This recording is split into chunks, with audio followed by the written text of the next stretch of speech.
تو اس وقت شداد اور حضرت ہود علیہ السلام کے درمیان ایک زبردست مکالمہ ہوا، جس کے نتیجے میں شداد نے حضرت ہود علیہ السلام سے پوچھا کہ اگر میں اللہ تبارک و تعالیٰ پر ایمان لے آؤں تو مجھے کیا حاصل ہوگا؟ تو اس وقت حضرت ہود علیہ السلام نے شداد سے فرمایا کہ تم پر جنت حلال ہو جائے گی۔ جنت کا نام سنتے ہی شداد حضرت ہود علیہ السلام سے پوچھنے لگا کہ یہ جنت کیا ہے؟ تو حضرت ہود علیہ السلام نے شداد کو جنت کا نقشہ بتایا اور جنت کی نعمتوں کے بارے میں شداد کو بتایا۔ حضرت ہود علیہ السلام کی یہ بات سن کر شداد مسکرانے لگا اور حضرت ہود علیہ السلام کو دیکھ کر کہنے لگا کہ یہ کون سی بڑی بات ہے، ایسی جنت تو میں بھی تیار کر سکتا ہوں۔ حضرت ہود علیہ السلام نے شداد کو اس کے اس کفر و شرک سے روکنے کی بہت کوشش کی، لیکن یہ بدبخت باز نہ آیا۔ چنانچہ اس وقت شداد نے اپنی سلطنت کے بہت بڑے بڑے کاریگروں کو اکٹھا کیا اور احقاف میں ارم کے مقام پر 20 کوس لمبی اور چوڑی جنت بنانے کا کام شروع کروا دیا۔ چنانچہ شداد کی تیار ہونے والی اس جنت میں سونے اور چاندی کی اینٹیں لگائی گئیں اور جواہرات بھی لٹکائے گئے۔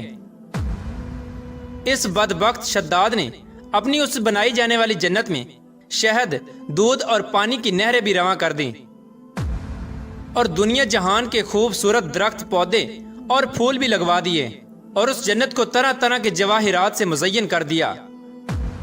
قوم عاد چونکہ پہلے ہی بلند و بالا پہاڑوں کو تراش کر محلات بنانے کے اندر ماہر تھی اور شداد کی سلطنت میں تو یہ فن عروج پر تھا، چنانچہ ریت کے ان بلند و بالا ٹیلوں پر بہت بڑے بڑے ستون کھڑے کر دیے گئے اور ان بلند ستونوں پر بڑی بڑی سونے اور چاندی کی عمارتیں بنا دی گئیں۔ شداد نے یہ فیصلہ کیا تھا کہ جب تک اس کی بنائی جانے والی جنت تیار نہ ہوگی اس وقت تک وہ اپنی جنت کے اندر قدم نہیں رکھے گا۔ چنانچہ شداد کے حکم کے مطابق جنت تیار ہونے لگی اور شداد اپنے محل کے اندر بے صبری کے ساتھ جنت کا کام مکمل ہونے کا انتظار کرنے لگا۔ شداد کی اس جنت کو تیار ہونے میں 12 سال لگے۔ 12 سال کے اندر جب یہ جنت مکمل تیار ہو گئی اور اس کو طرح طرح کے ہیرے جواہرات سے مزین کر دیا گیا اور طرح طرح کی خوبصورتی سے مزین کر دیا گیا، تو اس وقت شداد کو اس کی جنت کے تیار ہونے کا پیغام پہنچا دیا گیا۔ چنانچہ شداد جنت کے تیار ہونے کا پیغام سنتے ہی بہت خوش ہوا اور شداد اپنی جنت کو دیکھنے کے لیے اپنی فوج کو ساتھ لے کر جنت کی طرف نکل پڑا۔ چنانچہ شداد ابھی جنت کے دروازے پر پہنچا ہی تھا کہ اس نے اپنے سامنے ایک شخص کو کھڑا دیکھا۔ شداد اس شخص کو دیکھتے ہی پہچان گیا اور اپنے حواریوں سے کہنے لگا کہ یہ شخص مجھے جنت میں داخل نہیں ہونے دے گا۔ تو اس وقت شداد کے حواریوں نے شداد سے پوچھا کہ یہ شخص کون ہے اور یہ جنت میں کیوں نہیں داخل ہونے دے گا؟ تو اس وقت شداد نے اپنے حواریوں سے کہا کہ یہ ملک الموت علیہ السلام ہیں، جو کہ میری روح قبض کرنے کے لیے آئے ہیں اور یہ مجھے جنت میں داخل نہیں ہونے دیں گے۔ اس وقت شداد بدبخت ملک الموت علیہ السلام سے عرض کرنے لگا کہ مجھے صرف اپنی جنت میں قدم رکھنے کی مہلت دے دی جائے، لیکن اللہ تبارک و تعالیٰ کی طرف سے مقررہ فرشتے نے جواب دیا کہ مجھے اللہ تبارک و تعالیٰ کی طرف سے حکم ہے کہ میں تجھے تمہاری جنت کے اندر قدم نہ رکھنے دوں۔ شداد ملک الموت علیہ السلام کے سامنے بہت رویا اور گر گڑایا، لیکن ملک الموت علیہ السلام نے اللہ تبارک و تعالیٰ کے حکم کی تکمیل کرتے ہوئے شداد کی روح قبض کر لی۔ چنانچہ شداد کی موت کے بعد حضرت جبرائیل علیہ السلام نے ایک زوردار چیخ ماری اور شداد کی بنائی ہوئی ساری جنت زمین کے اندر دھنس گئی اور غائب ہو گئی۔ شداد کی اس عبرتناک موت کے بعد حضرت ہود علیہ السلام نے قوم عاد کو 12 مرتبہ سمجھایا، لیکن قوم عاد باز نہ آئی۔ حالانکہ شداد کا یہ انجام قوم عاد کے لیے کافی تھا، لیکن جب انسان کی عقل پر غرور کا پردہ ہوتا ہے تو چاہے شداد ہو یا شدید، اس کو کسی کام کا انجام دکھائی نہیں دیتا۔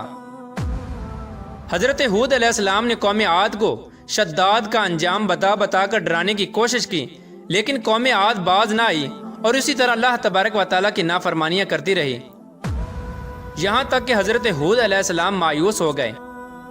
اس وقت جب قوم عاد قابل ہدایت نہ رہی تو اللہ تبارک و تعالیٰ نے حضرت ہود علیہ السلام کو حکم دیا کہ وہ اپنے ساتھیوں کو لے کر اس علاقے سے چلے جائیں۔ اللہ تبارک و تعالیٰ کے یہ حکم پاتے ہی حضرت ہود علیہ السلام نے اس وقت آخری مرتبہ اپنی قوم کو سمجھانے کی کوشش کی، لیکن وہ لوگ پھر بھی باز نہ آئے، تو حضرت ہود علیہ السلام اپنے ساتھیوں کو لے کر اس علاقے سے روانہ ہو گئے۔ چنانچہ ان کے جانے کے بعد اللہ تبارک و تعالیٰ نے قوم عاد پر خوفناک آندیاں مسلط کر دیں۔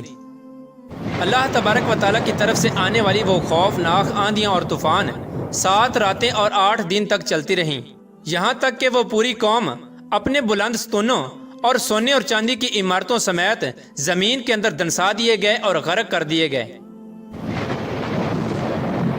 اور اللہ تبارک و تعالیٰ نے اس قوم پر اس قدر دردناک عذاب نازل فرمایا کہ اس قوم کا نام و نشان تک نہ رہا۔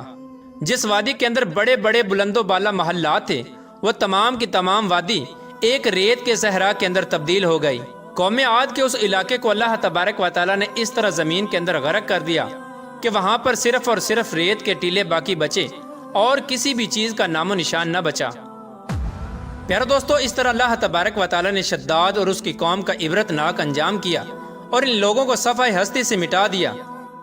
اللہ تبارک و تعالیٰ سے دعا ہے، یہاں ہم نے یہ پہلے بھی ریاکشن دیا تھا، یہ نیا ایک یوٹیوب چینل ہے، انہوں نے یہ ویڈیو بنایا ہے، ریاکشن دیا تھا بٹ کچھ اس میں الگ تھا۔ اس کے اندر بھی یہ تھا، میں نے پورا اچھے سے وہ بھی سنا تھا۔ اور بھائی اس دن میں ہم نے یہی کہا تھا، آج بھی ہم یہی کہیں گے کہ جب انسان کا ایگو آ جاتا ہے کہ آئی ایم گاڈ، تو we are not God, we are nothing in front of God, ہم کچھ نہیں ہیں اللہ یا بھگوان کے سامنے۔